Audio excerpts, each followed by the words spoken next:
Here we go again. Deep sea basing isn't just for the deep sea. Are you guys hopping on this bandwagon with me yet or what?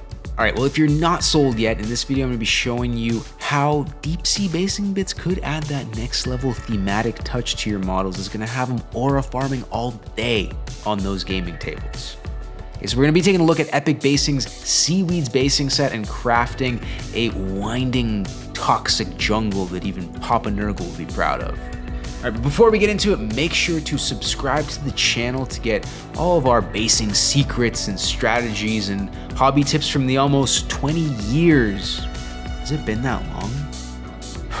Of making cool stuff in this hobby community. All right, well, let me go grab my walking stick and let's go make it epic.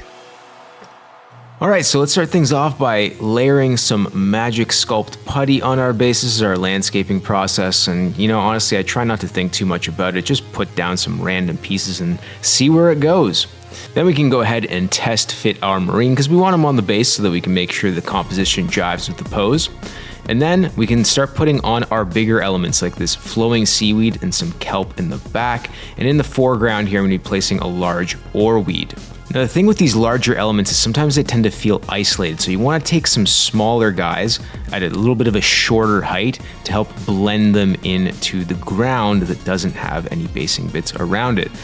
So here I'm just taking these seagrasses and lining them up next to the taller objects just to help kind of feather them into the rest of the environment. I also like to put these sometimes in the middle of the base, kind of between the model's feet, you know, just to make it feel even more immersive and not like they're just walking on a cleared path. Now this next step here, you can see me tearing up the magic sculpt putty, and honestly this is completely unnecessary because we're going to be covering a lot of this with texture paint anyways, but the magic sculpt does tear kind of nicely and will give you an interesting texture. So you could either pre-do it like this and place these small bits on top of your existing base and just kind of blend them in, and this is going to give you kind of a rougher ground texture. You could also go ahead and just tear up the putty that's already on the base by just kind of scraping at it with your tool.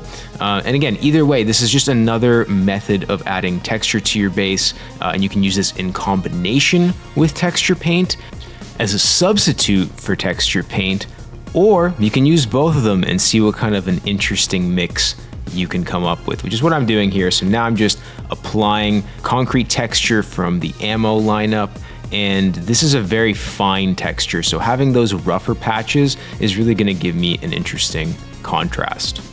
And you can see that I tend to dilute my texture paint quite a bit, which means that in some cases it'll be more concentrated, in other areas maybe some of the putty will show through more, and it's these little subtle varieties that add that extra depth to your textures. Let's have a look at our 40 mil base too, just as another example, and you can see again I'm starting with my biggest pieces because they have the most presence on the base, right? So they're going to do the most in changing the shapes on your base. They need to be the first ones that get placed on there.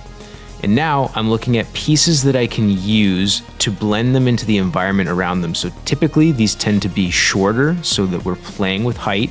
And you can see that some of them have kind of like a medium height, and then some of these smaller seagrasses have a bit of a shorter height. And this variety is what you want to achieve to get that natural look.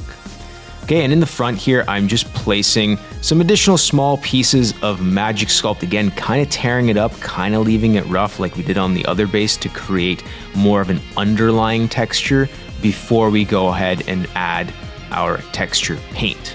All right, now sometimes when you're adding texture paint to a larger base, it can take quite a bit of time, especially if you're using a small brush. And I like to use a small brush because it helps you get into the nooks and crannies, but sometimes I just like to kind of pile it on there so that I'm not constantly reaching back into the pot. And then I'll just dilute my brush with a little bit of water and essentially just start pushing that paint around and filling in all of the crevices.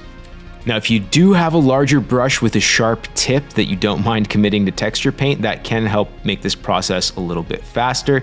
You just have to be a little bit more careful with how you're reaching in between some of those tighter clusters. But hey, that's also what water's for, so if you make a mess, just wipe it clean. All right, so my inspiration for this one came from wanting to create just a heavy sense of decay. Just something that Nurgle would feel right at home in. I wanted to feel like that moment of absolute disgust when a piece of seaweed touches your leg. Okay, too far. But I've been playing around with the names, and I think I'm gonna call this one the Algae Apocalypse. Oh, someone call the Death Guard and tell them we found them a new home.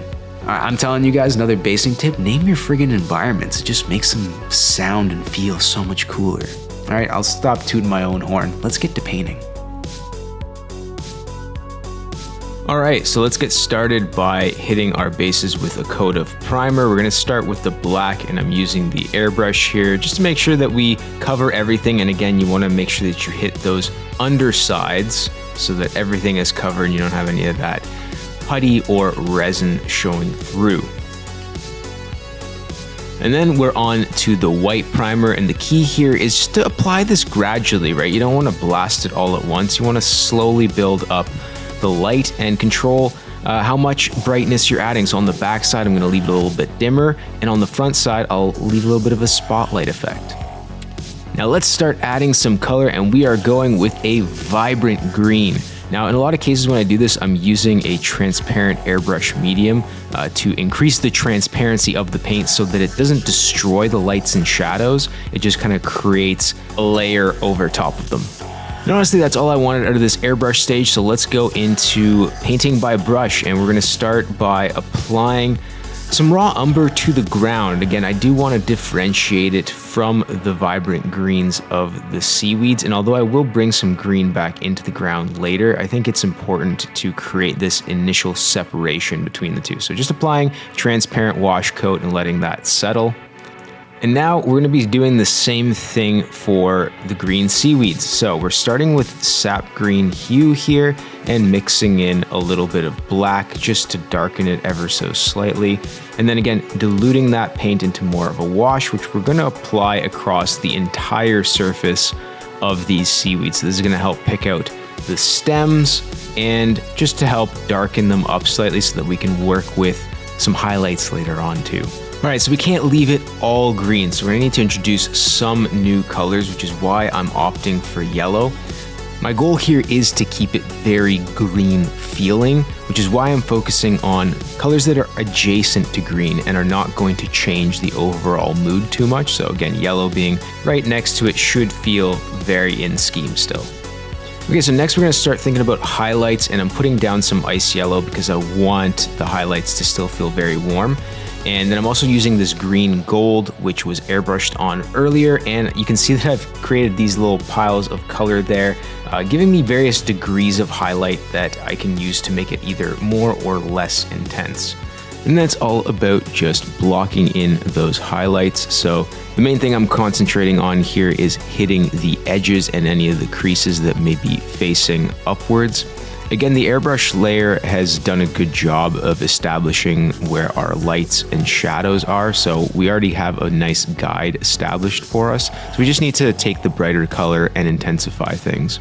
Now, I'm using a fairly diluted paint here, so it's easy to kind of blend as you go, and you can see I'm not spending too much time meticulously blending things. If you need to, you can do 2 passes of this just to clean things up.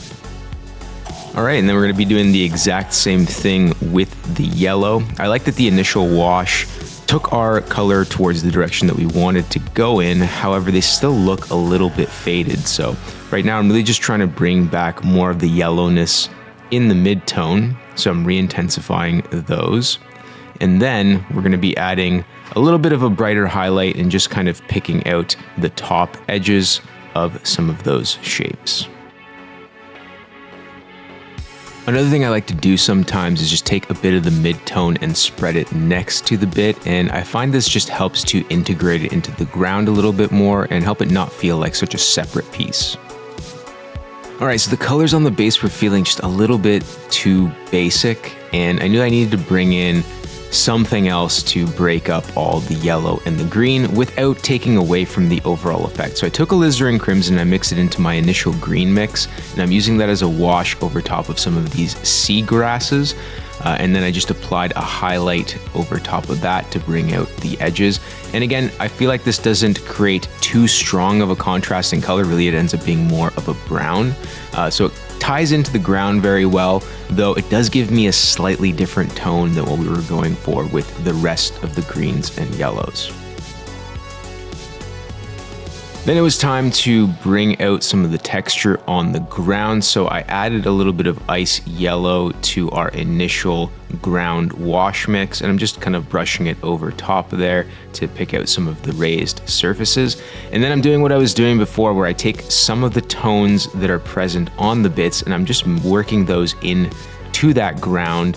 It's kind of spreading around. It's just kind of blurring the boundaries between things. And you know, you see this a lot in nature too, where you'll have these kind of microgreens that are scattered around the ground. It's not just like pure one color dirt. So I feel like it helps add a lot of dimension and interest to the groundwork on your base.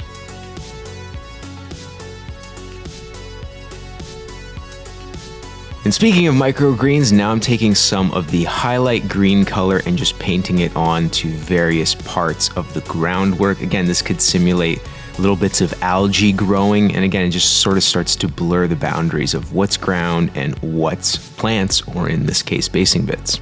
All right, so as a final detail, I decided to take a little bit of the airbrush medium and mix it into that darker green that I had previously, and I'm gonna use this just to paint some small speckles onto the yellow seagrasses as well as the seaweeds. And I thought this would just be like a fun way to imply more of that feeling of decay, like when plants get dark spots on them from different kinds of fungal diseases. So I thought it was very on brand with the sort of Nurgle vibes that we were going for here. And it's just another way to add just a bit more complexity to these plants that we've painted all in one color. I also try to vary the size of them, so paint some that are tiny, some that are kind of bigger blotches. There's really no way to go wrong with this. It's just kind of adding a subtle pattern. Last thing I did is I took the same color and put it through the airbrush again, using some of that transparent medium. And all I'm doing is just spraying this on the very ends of some of these taller elements to kind of fade them towards black as they reach upwards. Again, I felt this kind of enhanced that feeling of decay, and again, sort of draws the eye downwards into the base towards the lighter areas. And I really like that effect. So all we gotta do is paint our base rim black, and then we are all done. And I'm pretty stoked about how these turned out. They've definitely got that Nurgle-y feeling that I was going for. They got a heavy sense of decay. It feels overgrown. It feels like crowded with algae. Just plain gross, you know, like that feeling of touching seaweed. But I could see this looking really cool with Death Guard, or honestly, any kind of pale armor that's got that sort of heavy weathered look. I think this would be really nice for. All right, another deep sea dive that may have brought us a hidden treasure of a basing environment. And I can feel, I think some of y'all are starting to consider the deep sea. I think those seeds have been planted, and there's gonna be some good stuff coming out. I'm gonna keep my eye out on you guys. Unless, of course, you know, you don't want all the unsolicited compliments from like people in your gaming group and, you know, going out to tournaments and stuff, and people go, oh my God, look, it looks so cool. It's a lot of pressure, and I get it. So no pressure, no pressure. Guys, if you need basing bits for your next project, you want to level stuff up, go check out epicbasing.com, and please like the video and subscribe to the channel because it helps us grow, and we appreciate that. Until next time, guys, go make it epic.